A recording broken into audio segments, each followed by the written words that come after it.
आज इस वीडियो में भगवत गीता से जुड़ी बहुत ही प्रेरणादायक कहानी हम आपको बता रहे हैं। एक बार जीवन में सभी ऐश्वर्य रखने वाला एक धनी व्यक्ति अपने इस चिंतापूर्ण रवैये के कारण खुश नहीं था। वह एक ज्योतिषी के पास गया और उसने अपनी कुंडली दिखाई। ज्योतिषी ने कहा कि अब तुम्हारी कुंडली में सब ठीक है, अकारण ही आपके मन की चिंता आपको परेशान कर रही है। इसलिए आपको किसी आचार्य से भगवत गीता सीखनी चाहिए और उसे अपने जीवन में उतारना चाहिए, जिससे आपकी सारी चिंताएं दूर हो जाएंगी। कोई और उपाय नहीं है। धनी व्यक्ति एक आचार्य के पास गया और आचार्य उसे गीता की शिक्षा देकर बहुत प्रसन्न हुए। उसने कहा, ठीक है, हम पहले अध्याय से शुरुआत करेंगे और 18 अध्यायों की पूरी किताब को 3 महीने में पूरा करेंगे।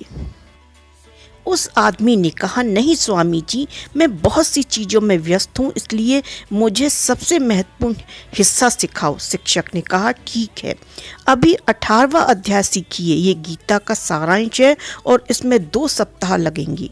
उस आदमी ने कहा, 2 हफ्ते भी मुश्किल हैं, मुझे कुछ और सरल सिखाओ।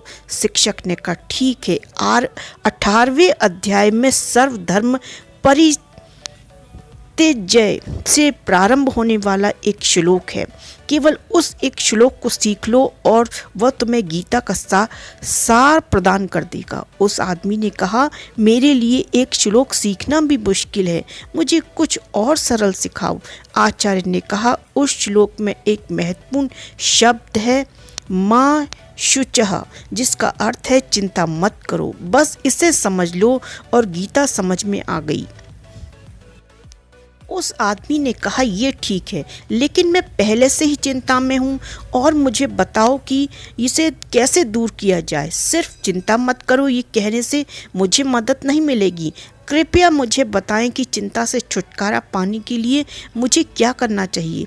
शिक्षक ने कहा, गीता का सार यही है, यदि आप चिंता मुक्त होना जानना चाहते हैं तो आपको गीता के प्रथम अध्याय से शुरू करना चाहिए और धैर्यपूर्वक पढ़ना चाहिए और सभी अध्यायों को समझना चाहिए। इस प्रक्रिया का कोई शॉर्टकट नहीं है, क्योंकि भगवत गीता स्वयं भगवान द्वारा दिया गया एक छोटा रास्ता है। ये सभी वेदों का सार है और भगवान ने दया करके इसे दिया है ताकि सत्य को समझने के लिए मस्तिष्क विदारक उपनिषदों और वैदिक मंत्रों के माध्यम से जाने की आवश्यकता न पड़े। ये वह आदमी होश में आया और शुरू से ही उस गुरु के सानिध्य में गंभीरता से गीता का अध्ययन करने लगा।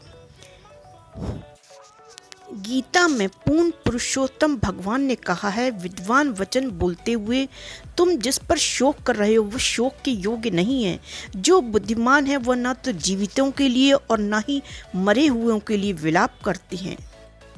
यहाँ भगवान श्री कृष्ण अर्जुन से कहते हैं, जो चिंता करने योग्य नहीं है उसके लिए चिंता न करें। भौतिक अस्तित्व में हम इतने सारे शरीर लेते हैं और इन सभी शरीरों में निश्चित रूप से हम सोचते हैं कि हम नियंत्रक हैं और चिंता अनिवार्य रूप से पीछा करती है। और भगवत गीता में शुरू से अंत तक भगवान द्वारा केवल एक बात पर जोर दिया गया है कि चिंता मत करो। और भगवान समझाते हैं कि चिंता को बाहर निकाल देना चाहिए, संसार प्रभु के वश में है।